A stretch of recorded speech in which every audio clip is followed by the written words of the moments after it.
당신 주변의 무서운 이야기 지금 바로 시작합니다.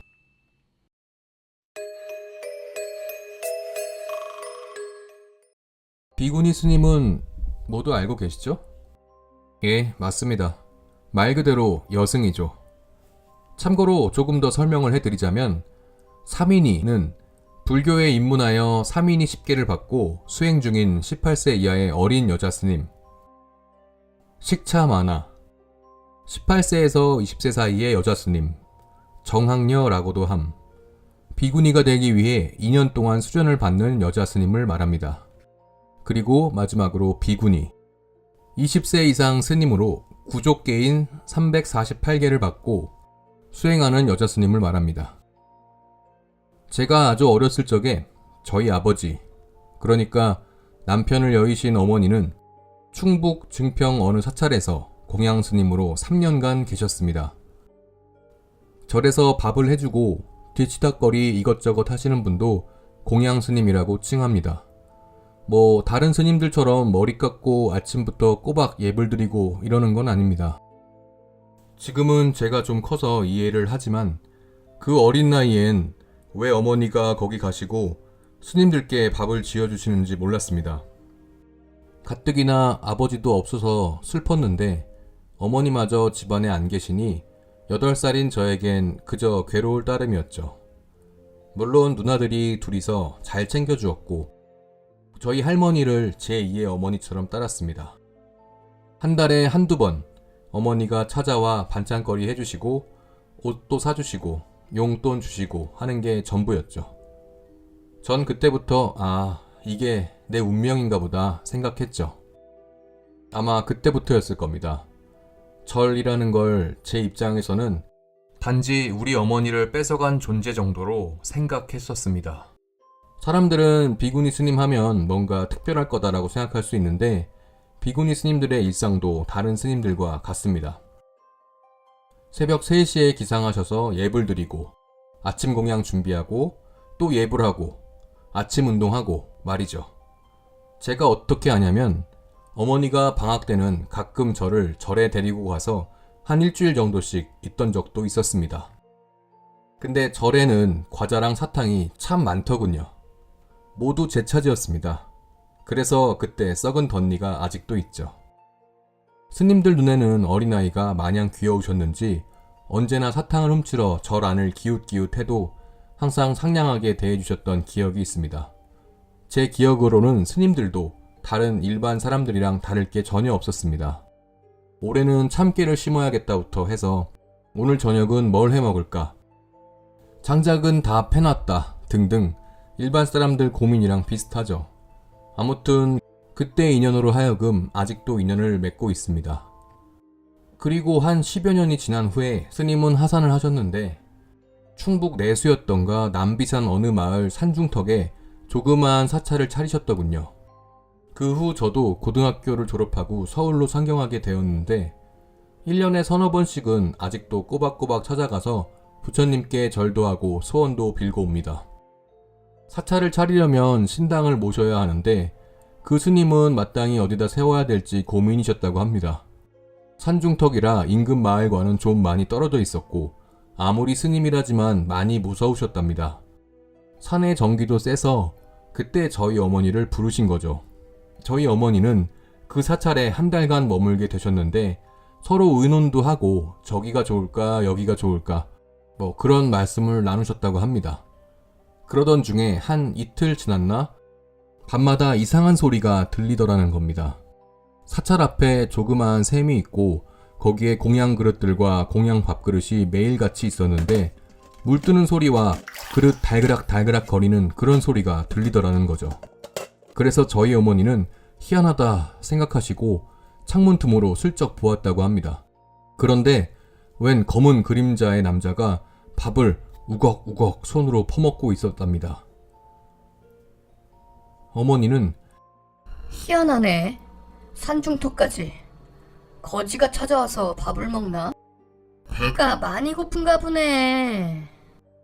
그리고 다음날 물을 뜨고 밥을 새로 바꾸러 가셨는데 희한하게 밥이 그대로 있는 것이었죠.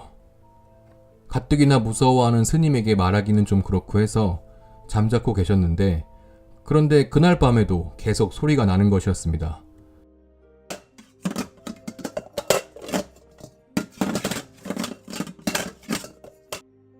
나가볼 용기는 안 나고 해서 또다시 창문 틈으로 보고 있는데 어제와 같은 상황. 그 검은 그림자는 손으로 허겁지겁 밥을 퍼먹더랍니다. 일주일 정도가 지난 후에 스님께 말씀드리니 사실은 그거 나도 봤어. 이러더랍니다. 그거 걸귀야, 걸귀. 흔히 제삿밥을 얻어먹으러 다니거나 사찰 같은 곳은 무서워 못 들어가고 근처를 기웃기웃 배회하는 먹을 걸 찾는 귀신인 거죠. 스님이 화장실 갈 때도 기웃기웃하고 밤에 뒤에 졸졸 따라다니다가 숨고 이러더랍니다. 그래서 그 스님도 속으론 좀 무서워서 저희 어머니를 부른 것이었죠. 또 가끔 다른 사람들도 왔다 갔다 하고 사람 소리도 들리고 그곳은 제가 지금 차로 가도 마을에서 한 2km쯤 떨어진 아주 외진 곳이었는데 그 시간에 사람 소리가 들린다는 건 사람이 아닌 다른 존재가 아니었나 싶습니다. 지금 저보고 그런 곳에 살라고 하면 상상만 해도 무섭네요. 스님이 말씀하시길 그래도 해코지는 안 해.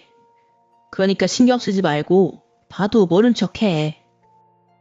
라고 하셨고 그때부터 저희 어머니는 해가 지기 전에 화장실도 미리 다녀오시고 일을 다 마치시고 밤에는 절대 밖에 나가지 않으셨죠. 그러던 중에 밤에 꿈을 꾸는데 웬 허름하게 다 떨어진 옷을 입은 남자가 샘에서 물을 떠먹고 거기 놓인 밥을 손으로 또 막 퍼먹더랍니다. 얼굴은 씻지 않아서인지 거무죽죽했고요.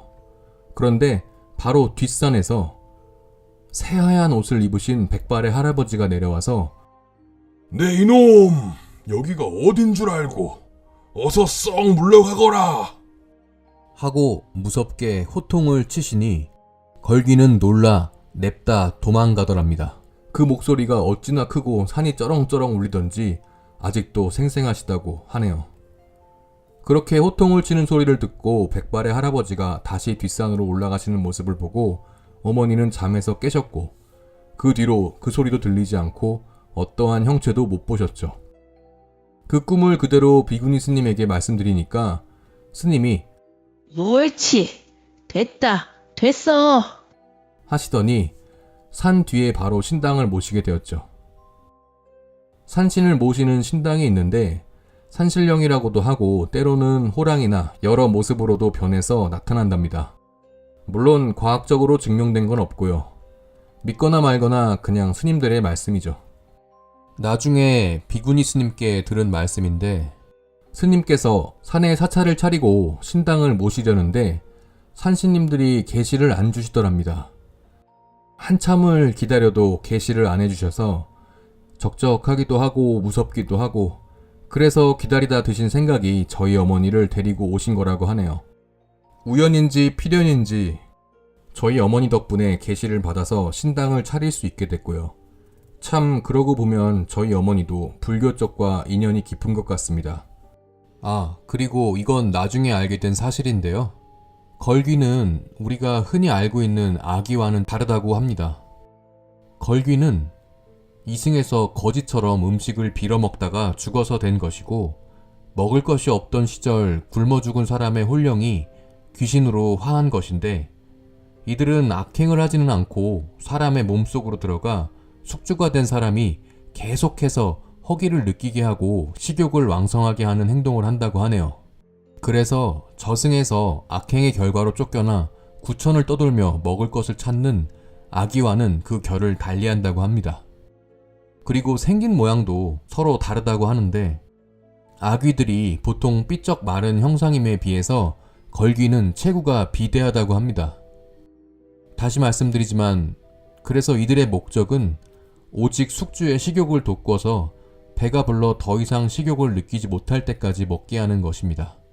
그래야만 이들의 한이 풀려서 숙주의 몸에서 떠나게 된다고 하네요. 좀 더 자세한 형태로는 무명 옷을 입었으나 윗도리는 없이 다니는 경우가 많고 신발은 신지 않았고 맨발로 돌아다닌다고 합니다. 그리고 더벅머리에 죽은 깨가 난 넓적한 얼굴을 가지고 있으며 매우 살찐 몸을 가지고 있다고 하네요. 또 항상 침을 흘리고 다니고 밥을 먹을 때 눈물을 흘리곤 한다고 합니다. 좀 오싹하셨나요? 어머니와 비구니 스님이 겪은 걸기 이야기는 여기까지입니다. 구독과 좋아요는 다음 콘텐츠 제작에 큰 힘이 됩니다. 감사합니다.